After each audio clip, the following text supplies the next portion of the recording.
Olá, seja bem-vindo a mais um Léxico Psicanalítico e hoje nós vamos falar sobre a noção de falo segundo a psicanálise.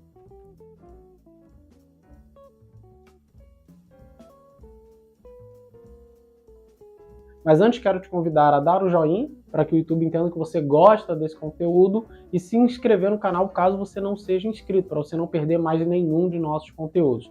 Além do mais, você pode deixar um comentário aqui para a gente poder saber o que você está achando, se você gostou, se não gostou, inclusive, para a gente poder melhorar ou poder te responder para que você possa compreender o porquê ou que caminho a gente está seguindo e o porquê disso. Ok? Então eu quero te convidar a participar de todas essas formas e lembrar para você que toda quinta-feira às 19 horas nós temos uma aula ao vivo para você. Então você pode participar conosco, é completamente de graça, é aqui no YouTube, no nosso canal mesmo. Basta você ativar o sininho para você ter todas as notificações e não perder nenhum dos nossos vídeos, seja terça, seja quinta ou seja qualquer outro dia que a gente também poste para você. Bom, vamos então para a noção de falo segundo a psicanálise. Essa noção ela é muito importante quando a gente fala sobre esse conceito de falo, a gente não está falando sobre o órgão genital propriamente dito, a gente não está falando sobre o órgão genital masculino, mas a gente está falando sobre algumas questões que surgem a partir dessa noção, ligadas a, por exemplo, o poder, a necessidade de completude, a falta. E se a gente pensar, em primeiro lugar, freudianamente falando, a gente vai invocar aqui o complexo de Édipo. Justamente porque a noção de falo nasce nas fases do desenvolvimento, na fase fálica, onde a criança, então, nesse desenvolvimento psicossexual, se depara com um terceiro que interfere na sua relação, no caso do menino, por exemplo, com a sua mãe.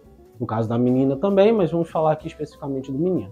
Então, no caso de um terceiro que se apresenta e movimenta ali um complexo que gera um medo no menino de ser castrado, um medo no menino, então, de perder o seu órgão genital, pelo fato de que o pai, então, detém o poder e se apresenta como figura de desejo da mãe.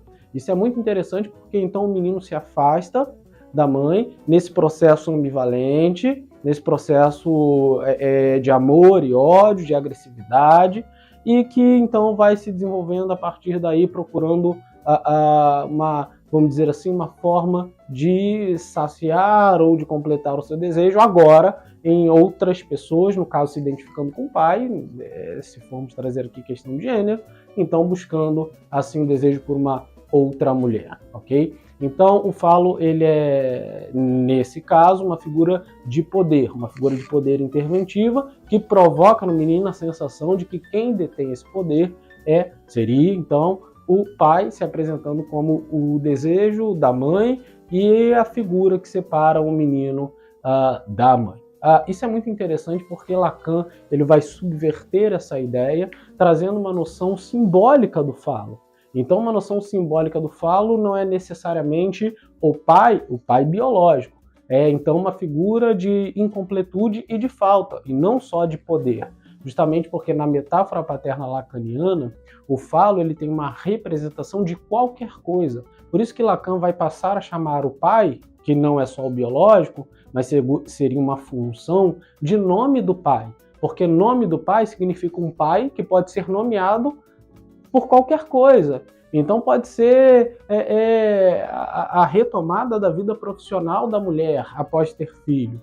Pode ser, então, uma pessoa, de fato, mas pode ser também uma mudança de vida, seja em qualquer aspecto. Então qualquer coisa pode ocupar essa função e ser chamada de nome do pai. E esse nome do pai, ele gera na criança uma pergunta, uma dúvida sobre o que é isso que habita na minha mãe enquanto desejo e faz com que ela, então, não me ame ou não me queira como antes. Porque o meu choro era atendido, o seu olhar falava comigo, o seu olhar me dizia, e agora não me diz mais nada ou diz que está se afastando de mim. Então, nessa perspectiva, nasce um sentimento de incompletude, percebe-se então a falta, e a criança, a partir daí, começa então a buscar o reconhecimento do falo, de qual é o desejo que habita na minha mãe que deve me habitar.